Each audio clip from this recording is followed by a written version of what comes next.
Hey everybody, it's Miss Gwinner. I'm hoping that we start getting more and more people online to do their work, and I'm hoping to see some of you in our live sessions, first and seventh hours at 11 o'clock every day. Fourth, fifth, and sixth hours are at 1 o'clock every day.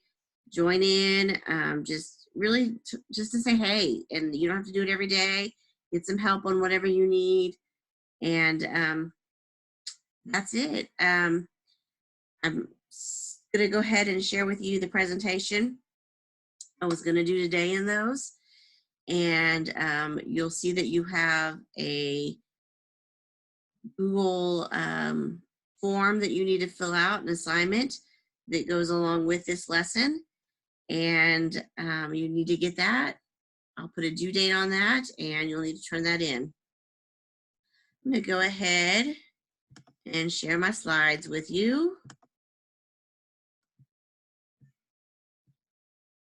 So we're going to start reading a story called A Raisin in the Sun. And it's a story that's it's a play actually. And it reads, where it's got people speaking and everything. You're going to be reading it on your own because you're big boys and girls. And you are going to be doing different assignments based upon that reading. Let's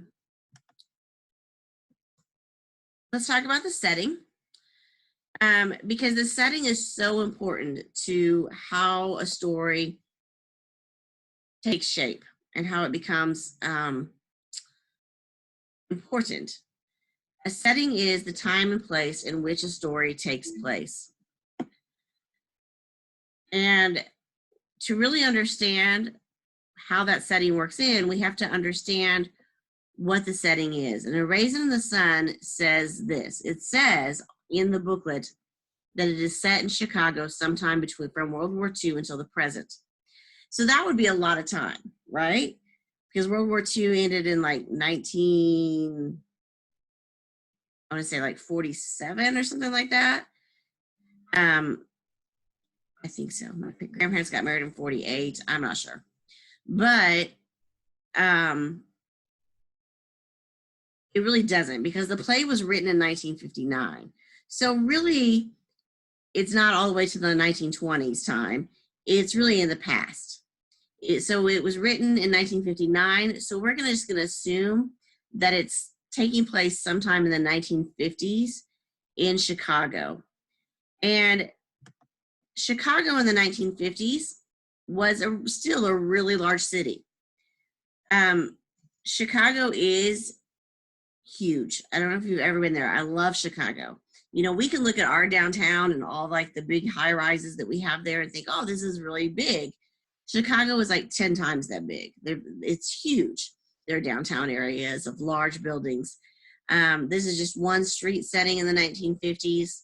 And Chicago was just like any other city in the United States at that time, in that they were racially segregated, and it was meant to be that way. They had the same issues just like we had in Kansas City when we talked about earlier this year, when we talked about the truce divide and the redlining and all the things that were made to keep the races separate at that time.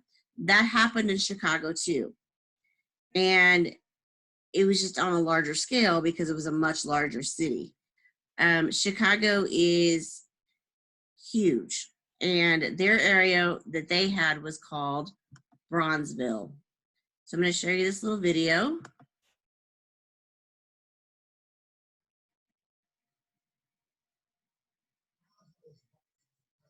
Spirit of the sons and daughters of the Great Migration to this northern city. It came up by way of New Orleans, up through Memphis, up through Chicago, up to Chicago.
Okay.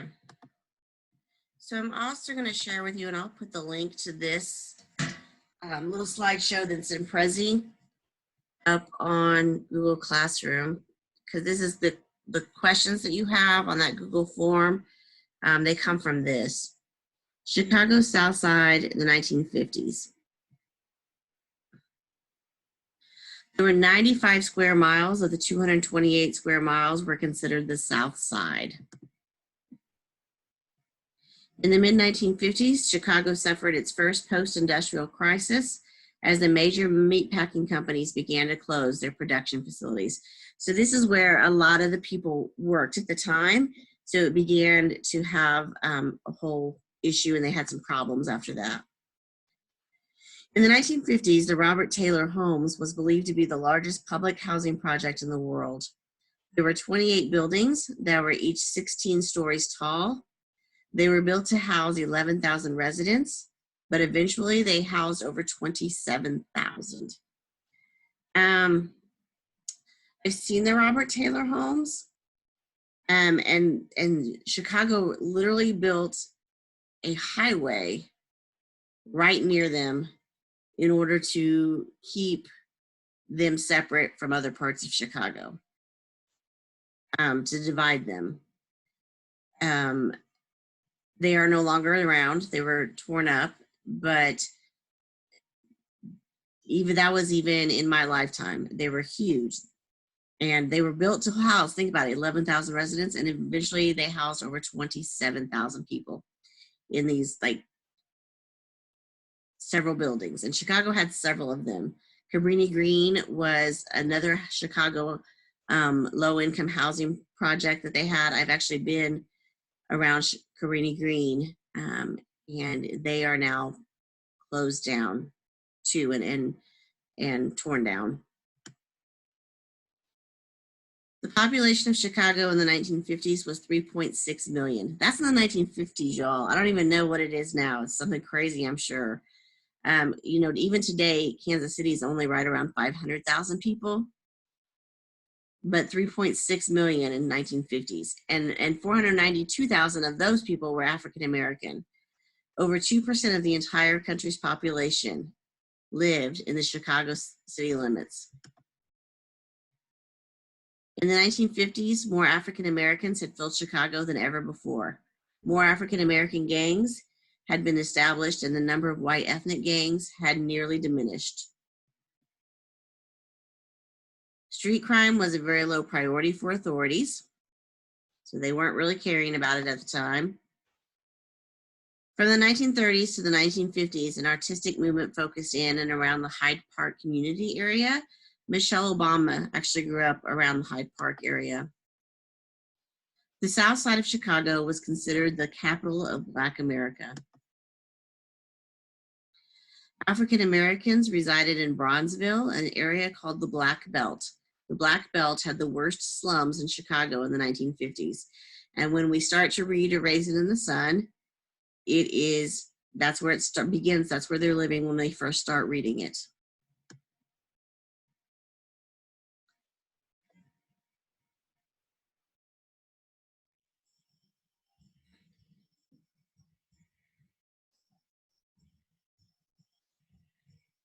These are just some pictures to get you see what life was like at that time in Bronzeville.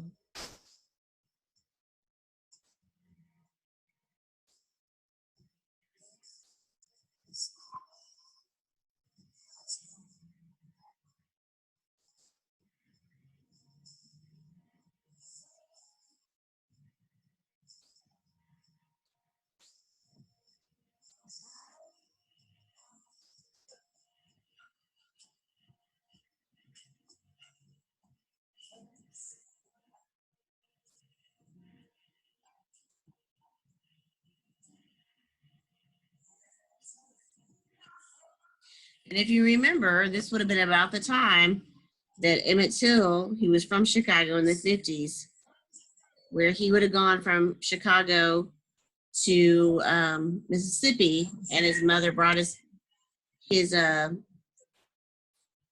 body back to Chicago um, for his funeral for everyone to see his body.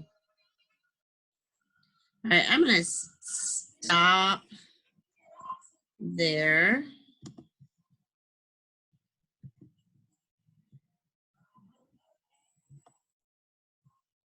And